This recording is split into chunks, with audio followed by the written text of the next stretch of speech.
Dans ce texte, en écoutant attentivement la lecture qui vient d'être faite, vous pouvez vous-même remarquer qu'il y a deux grandes priorités pour nous qui sommes les enfants ou des enfants de Dieu.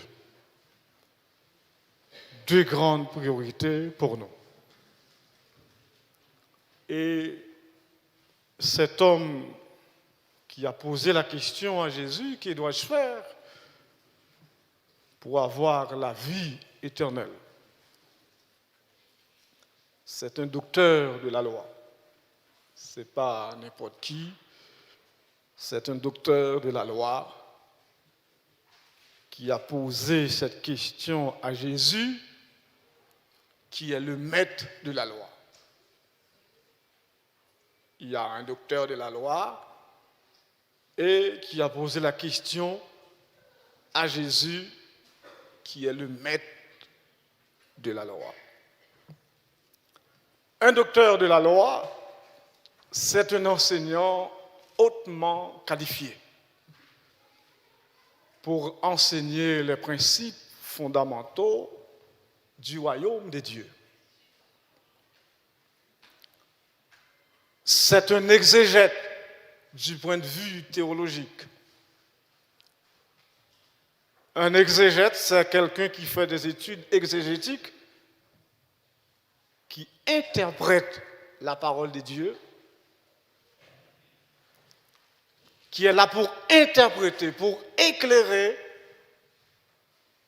ceux qui ont du mal à comprendre la parole. C'est un légiste, un spécialiste de la loi. C'est un interprète officiel de la loi et c'est quelqu'un qui connaît le sens de l'écriture. Donc c'est quelqu'un qui sait ce qu'un homme ou une femme doit faire pour avoir part à la vie éternelle. Il savait déjà ce qu'il doit faire pour avoir la vie éternelle. Et cet homme ne pouvait pas ne pas savoir, ne pouvait pas ne pas connaître ce qu'il doit faire pour hériter la vie éternelle. Et le texte nous le dit très clairement. Il a posé la question pour tester, pour éprouver le Seigneur qui est le maître de la loi, pour tester la capacité de Jésus en tant qu'enseignant, où il voulait le faire trébucher par-dessus pour pouvoir se tourner vers la foule et dire que ce domaine devait être réservé aux spécialistes de la loi, aux enseignants qualifiés. Mais Jésus, connaissant sa pensée, lui demande: qu'est-il écrit dans la loi? Qui lis-tu? Et ce docteur répondit: tu aimeras le Seigneur ton Dieu de tout ton cœur, de toute ton âme, de toute ta force et de toute ta pensée, et ton prochain comme toi-même. Ce docteur de la loi cite un texte de Deutéronome 6, versets 4 à 6. Et dans ce texte, Moïse fait un appel au peuple d'Israël. Moïse lance un appel, un avertissement au peuple d'Israël pour leur dire: vous périrez comme les autres nations, comme les nations que l'Éternel, votre Dieu, va faire périr, parce que vous ne lui aurez pas obéi.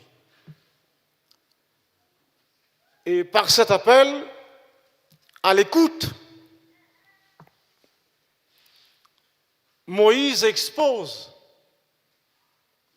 l'essence de la loi, l'essence de la relation d'alliance d'Israël avec Yahvé. Et dans cette relation d'alliance, Moïse met l'accent sur l'amour de Dieu pour Israël. Moïse met l'accent sur la fidélité de Dieu à l'alliance pour Israël. Il met l'accent sur les soins providentiels que Dieu apporte à son peuple. Et Moïse souligne la réponse dans ce texte que Dieu attend de son peuple. Si Dieu a témoigné son amour envers son peuple, si Dieu a manifesté son amour envers son peuple, si Dieu a manifesté sa fidélité envers son peuple, si Dieu, dans sa providence, s'est occupé de son peuple, et en réponse de tout ça, Dieu attend quelque chose de la part de son peuple. Est-ce que vous comprenez, mes bien-aimés? Dieu attend quelque chose de la part de son peuple. Ce que Dieu attend de nous, puisqu'il a manifesté son amour, sa fidélité envers son peuple, c'est pourquoi Moïse dit à Israël, tu aimeras le Seigneur ton Dieu de tout ton cœur, de toute ton âme, de toute ta force, de toute ta pensée. Ça, c'est la réponse. C'est la réponse que Dieu attend de la part de son peuple. Parce qu'il a manifesté sa miséricorde envers son peuple. Oui, tu aimeras le Seigneur ton Dieu de tout ton cœur. Ça, c'est la première priorité de toutes nos priorités. Le cœur, c'est le centre de la personnalité humaine. C'est le centre de notre personnalité. Et c'est le cœur qui entre en contact avec Dieu. Le cœur, c'est le siège de la pensée. Tu aimeras le Seigneur, ton Dieu, de tout ton cœur. Le cœur, c'est le siège de la pensée. Le cœur désigne le foyer central d'où partent tous les rayons de la vie morale. Et ce, dans ces directions principales, dans ces trois directions principales, l'âme,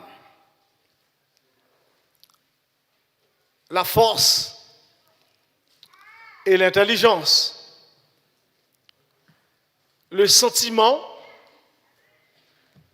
l'âme, le mot hébreu c'est nefesh, le sentiment, puis méod, c'est la force, c'est les facultés actives, les aspirations énergétiques et la volonté. Et enfin, il y a le mot dianoia, grec, l'intelligence.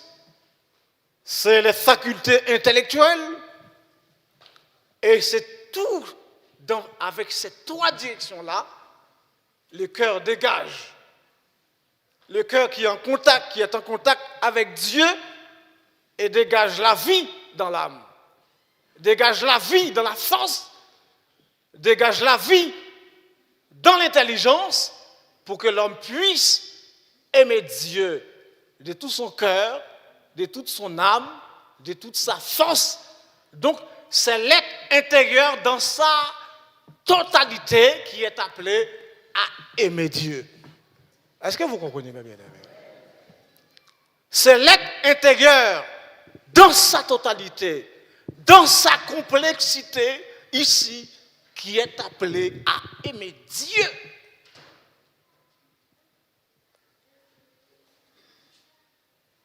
Et comme réponse à l'amour de Dieu que Dieu a manifesté pour nous.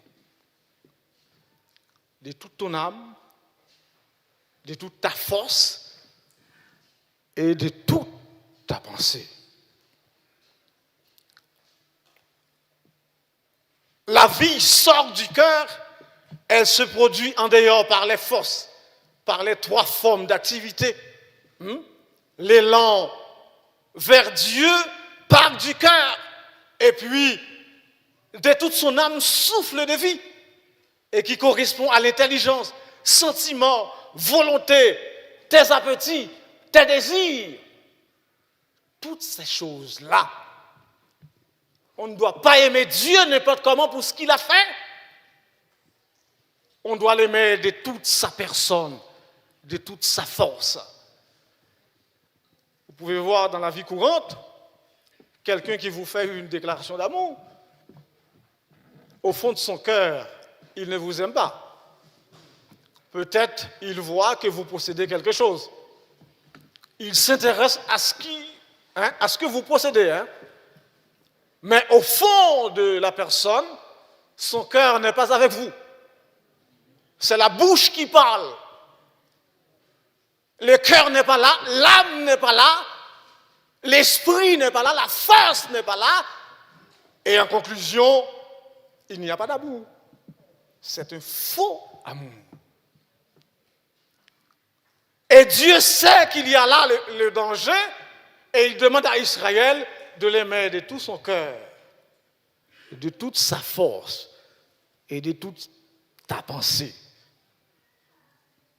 Est-ce que nous l'avons bien aimé? C'est comme ça nous devons aimer mon Dieu.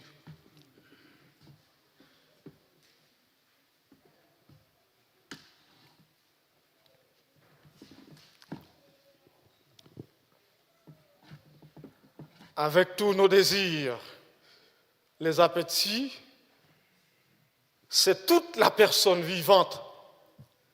C'est tout votre moi, l'être intérieur,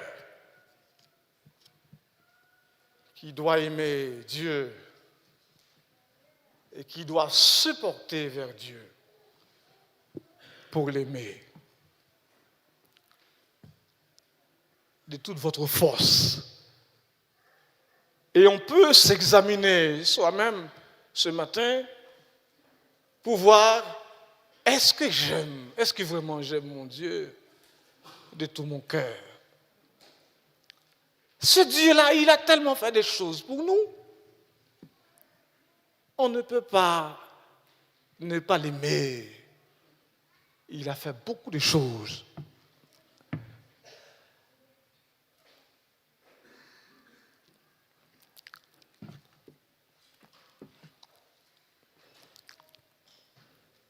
Beaucoup de choses pour nous. Tu aimeras le Seigneur ton Dieu de tout ton cœur. Ce que Dieu demande à ceux qui croient en Christ, à ceux qui reçoivent le salut. C'est un amour consacré.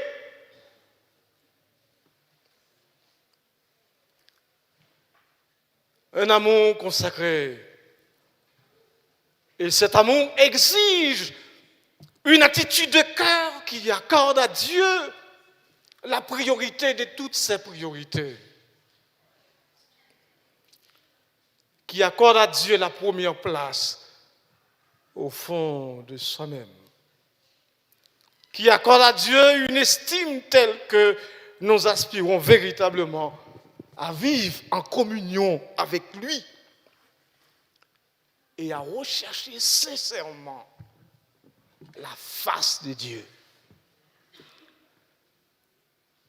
On va nous parfois, quelqu'un qui est généreux avec nous, quelqu'un qui manifeste de la bonté envers nous. Et au fond de soi, on réfléchit comment pourrait-on répondre, manifester une sorte de réciprocité à l'égard de la personne. Et si la personne est très chère, est précieuse à nos yeux, on réfléchit pour voir comment on peut lui faire une surprise, pas vrai? Et surtout pour votre amour, vous qui êtes amoureux, amoureuse également, hein? Parce que c'est quelqu'un qui est précieux à nos yeux. On réfléchit.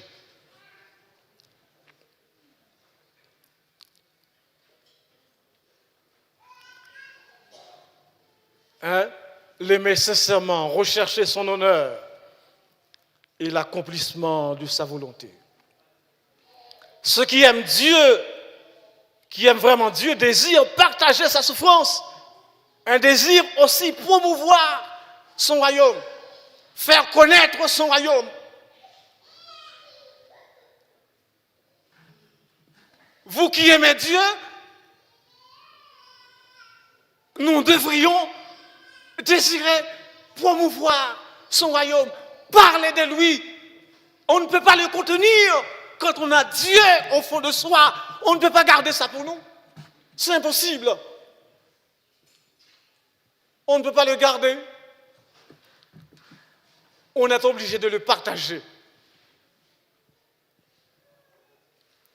Parce que nous sommes transcendés, dépassés par l'immensité de ce grand Dieu, de son amour. Notre amour pour Dieu doit être volontaire et absolu. Il est dit dans ce texte, tu n'auras pas d'autre Dieu devant ma face. Donc cet amour doit s'inspirer de son amour pour nous, manifesté en ce qu'il a donné son Fils pour nous. Notre amour doit être du genre de celui qui est exprimé dans Romains chapitre 12, verset 1er à 2. Qu'est-ce qu'il dit, Romains chapitre 1er, verset 1er à 2? Je vous exhorte, frères, par les compassions de Dieu, à offrir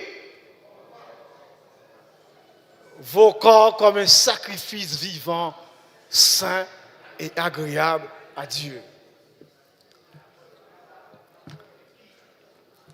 Ce qui sera de votre part un culte raisonnable. Et puis dans 1 Corinthiens chapitre 6, verset 20, il dit, vous avez été rachetés à un grand prix, glorifiez Dieu dans votre corps et dans votre esprit. Hein?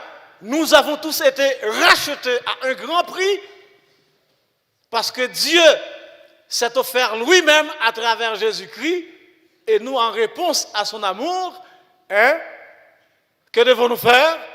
Nous devons le glorifier dans notre corps et dans notre esprit. En tant qu'enfants de Dieu, nous ne pouvons pas nous livrer au plaisir de la chair.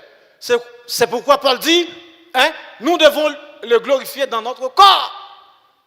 Mais si vous livrez votre corps au plaisir de la chair, vous ne pouvez pas le glorifier. Parce que Dieu est saint, mes bien-aimés.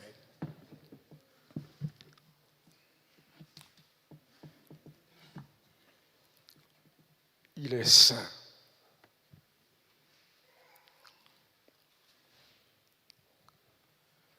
L'amour pour Dieu inclut un attachement personnel et loyal envers lui. Et cet amour démontre un attachement ferme et inébranlable. Messieurs, dames, qui connaissent ce que c'est que l'amour, la puissance de l'amour, parfois certains tombent amoureux de quelqu'un il se peut que ses parents soient opposés à cet amour et la personne fait tout justement pour s'attacher à la personne qu'il aime. Pour montrer son attachement.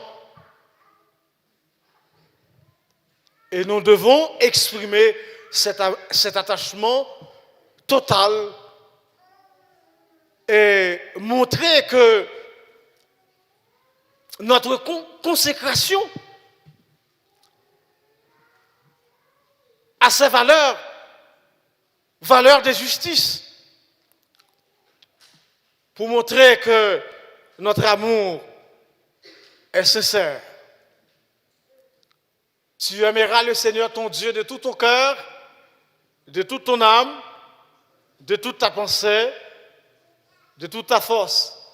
Ça, c'est la première priorité de vos priorités. Deuxième priorité, nous ne pouvons pas prétendre aimer Dieu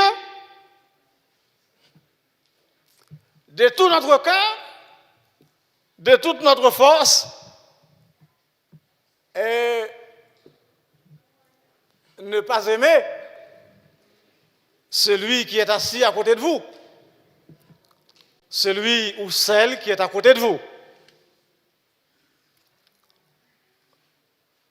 Et c'est pourquoi le docteur de la loi dit à Jésus, quand il cite ce texte, Jésus dit, fais cela et tu vivras. Et ça nous laisse entendre cet enseignant qui est hautement qualifié, mais qui enseigne, mais il n'avait pas mis en pratique ce qu'il a enseigné. Parce que Jésus dit, fais cela et tu vivras. Et s'il avait mis en pratique, Jésus ne lui aurait pas dit, fais cela et tu vivras. Est-ce que vous comprenez? C'est parce qu'il n'avait pas mis en pratique cette parole, voulant se justifier en tant qu'enseignant, en tant que docteur de la loi. Et Jésus, qui est le maître de la loi, sait, voit au fond de son cœur que cet homme n'a pas enseigné, n'a pas observé ou n'a pas pratiqué ce qu'il a enseigné. C'est pourquoi Jésus dit, fais cela et tu vivras. Et deuxième commandement, tu aimeras ton prochain comme toi-même. Et si nous aimons Dieu, pas vrai frère Camille, hein? Si nous aimons Dieu, on ne va pas dire pour ne pas aimer. Et on même aussi, on ne va pas dire pour ne pas aimer. Frère, surtout aimons Dieu, on va manifester l'amour de Dieu à travers moi, parce que tu m'aimes. Et c'est ça, tu aimeras ton prochain comme toi-même.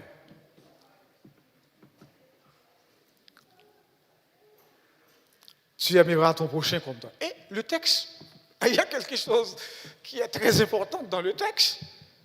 Jésus va raconter une parabole et on y va. Il dit, un homme descendait de Jérusalem à Jéricho. Il tomba au milieu des brigands qui le dépouillèrent, le chargèrent de coups et s'en allèrent, le laissant à demi-mort. Cet homme qui est dans une situation difficile, voilà un sacrificateur qui s'approche. Il y a un côté, disons, paradoxal dans le texte. C'est un sacrificateur qui s'approche. On pourrait se dire, ah, et ça y est, il y a un homme de Dieu qui s'approche. Pas vrai? C'est un sacrificateur qui s'approche. Et le sacrificateur passe. Hein? Il est passé. Ça ne l'intéresse pas. La souffrance de ceux qui se trouvent dans les problèmes, de ceux qui souffrent, ne les intéresse pas. Votre problème, c'est un sacrificateur, homme de Dieu. Est-ce que vous comprenez? C'est ça le côté paradoxal dans le texte.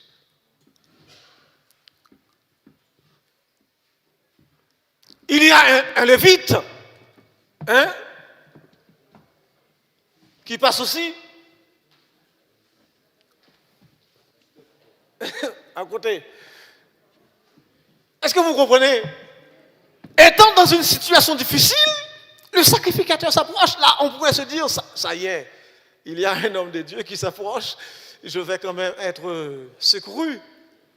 Cet homme va me secourir. Cet homme me viendra au secours. Hein? Viens pour me porter son secours. Il passe outre. Voilà un Samaritain. Et le Samaritain, au regard des Juifs, c'était des parias. Les Samaritains étaient rejetés par les Juifs. On les considérait comme des parias, comme des bons à rien, comme des pécheurs. Vous voyez le paradoxe du texte? Et Jésus, dans Jean chapitre 8, verset 48, on va traiter Jésus comme un Samaritain. Regardez le texte pour nous. Jean chapitre 8, verset 48. Jésus va être traité comme un Samaritain, comme un paria, comme un rejeté de la société.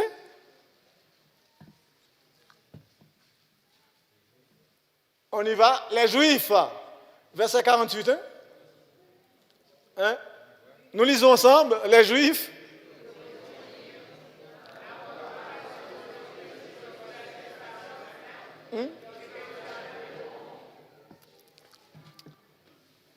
Hein, tu es un Samaritain. Parce que les Samaritains, à cette époque, pour les Juifs, c'était des pécheurs, des gens qui ne méritaient pas la grâce de Dieu. C'était des bons à rien. Et c'est ce Samaritain-là, rejeté par les Juifs, par les hommes religieux, qui s'approche et qui va manifester de la miséricorde envers cet homme tombé au milieu des brigands. Ce Samaritain représente aussi Jésus. Parce que nous étions tous tombés. Nous étions tous tombés au milieu des brigands, sous le poids du péché. Et Jésus n'a pas regardé son égalité avec Dieu. Il est venu jusqu'à nous. Il a manifesté son amour pour nous. Et il nous invite de même à manifester ce même amour. Ce matin, si vous aviez l'habitude de me regarder, hein, si j'avais l'habitude de vous regarder comme des parias, c'est une occasion pour vous ce matin et pour chacun de nous d'arrêter de voir l'autre, hein, comme un paria, hein, comme un rien. Et porter notre regard sur ceux qui souffrent au milieu de nous. Amen. On nous fait ça, non? Bon Dieu content, oui. C'est ça les deux grandes priorités du chrétien pour avoir part à la vie éternelle. Et Jésus dit dans Matthieu chapitre 22, et c'est quel verset? Hein? Verset 7. Verset 37. Jésus va citer ces deux commandements. Il dit, ces deux commandements résument toute la loi et les prophètes. De la Genèse à Apocalypse. Si nous mettons en pratique ces deux commandements, ça suffit.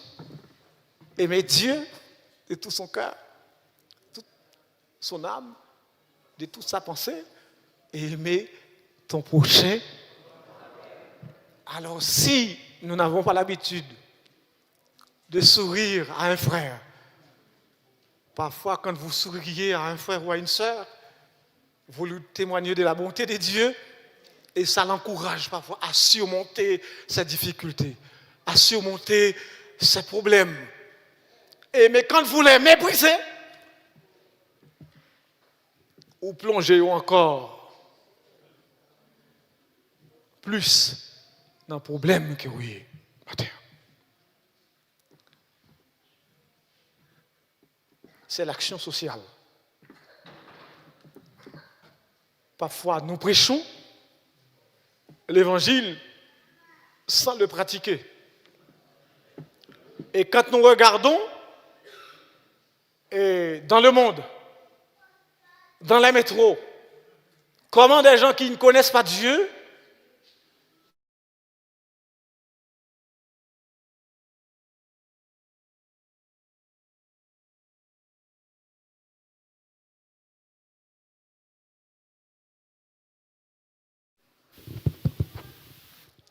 oui, quand nous regardons dans le monde, souvent dans les gares, il y a des gens qui se portent volontaires pour apporter à manger à ceux qui ont faim.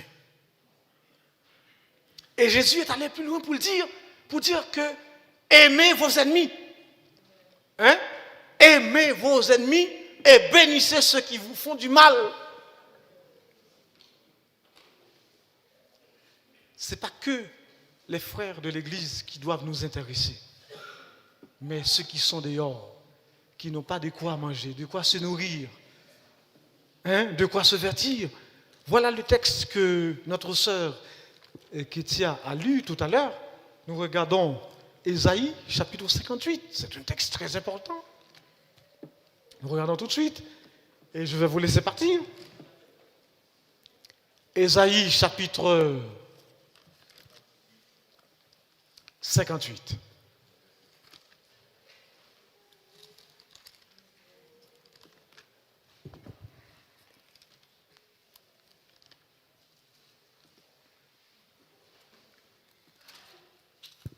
Chapitre 58, verset 7.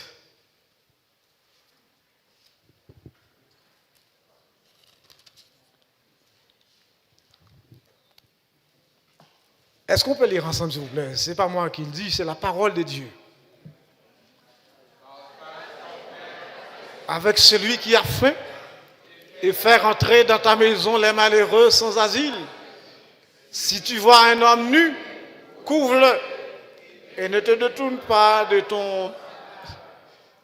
Alors, on y va? Alors ta lumière poindra comme l'aurore et ta guérison germera promptement. Ta justice marchera devant...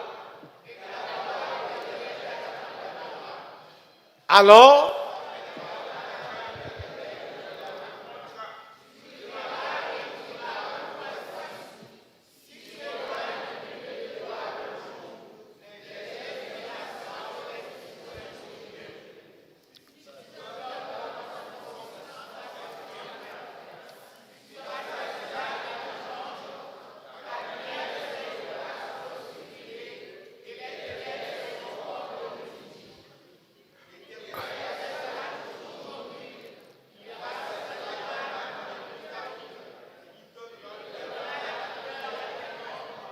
tu seras comme un jardin arrosé, comme une source dont les eaux ne tarissent pas. Amen. Hein?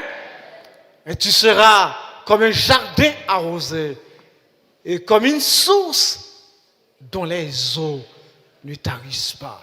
Combien d'entre vous ce matin qui aimeraient être comme un jardin arrosé et comme une source qui ne tarissent pas? Est-ce qu'on peut t'arrimer comme ça matin? Leur partager ton pain à ceux qui ont faim, à ceux qui sont dans la nécessité. Le texte dit, tu seras comme une source qui ne tarit jamais. Alors, nous sommes invités ce matin à aller vers ceux qui sont blessés, ceux qui sont blessés parmi nous, ceux qui sont blessés dans le monde, ceux qui sont dépouillés par le diable. Aller vers ceux qui sont considérés comme des laissés pour compte, ceux qui n'ont personne, qui sont dans l'invisibilité.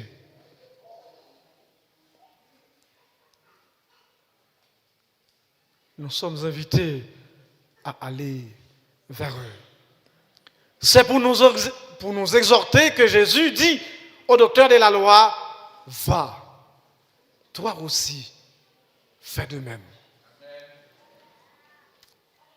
Chacun de nous est appelé à s'intéresser aux autres, à ceux qui sont proches de nous, surtout nos frères dans la foi.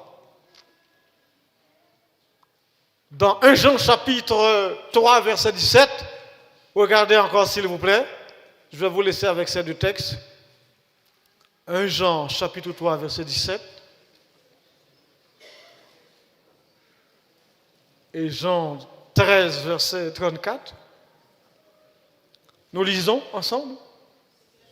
Si quelqu'un possède dans le besoin, il lui ferme les yeux de Dieu, demeure-t-il en lui? Petits enfants, n'aimons pas en parole, mais en action et avec vérité. On y va, on reprend le verset s'il vous plaît, on reprend. Si quelqu'un possède les biens du monde et que voyant son frère dans le besoin, il lui ferme les yeux. Petits enfants, n'aimons pas en parole seulement, et avec vérité. Amen. Béni soit l'Éternel. Béni soit l'Éternel. Regardons Jean 13, verset 34. Et puis je vais vous laisser avec ces deux textes. Et s'il vous plaît, réfléchissez surtout au texte d'Ésaïe que la sœur Kétia a lu, et avec ces deux textes. Méditez-les toute la semaine, toute votre vie. On y va. Que dit-il? Un commandement nouveau. Aimez-vous les uns les autres comme je vous ai aimé. Vous aussi, aimez-vous les uns les autres. À ceci, que vous êtes mes disciples.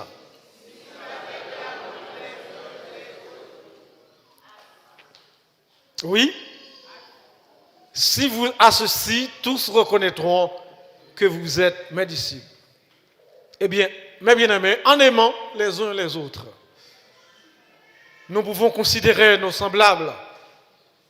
C'est en aimant les uns les autres que nous pouvons considérer nos frères comme nos prochains, comme notre semblable, en leur donnant les soins nécessaires. Et pour leur donner, disons, des soins nécessaires, il faut d'abord quoi? Qu'est-ce qu'il vous faut? L'amour.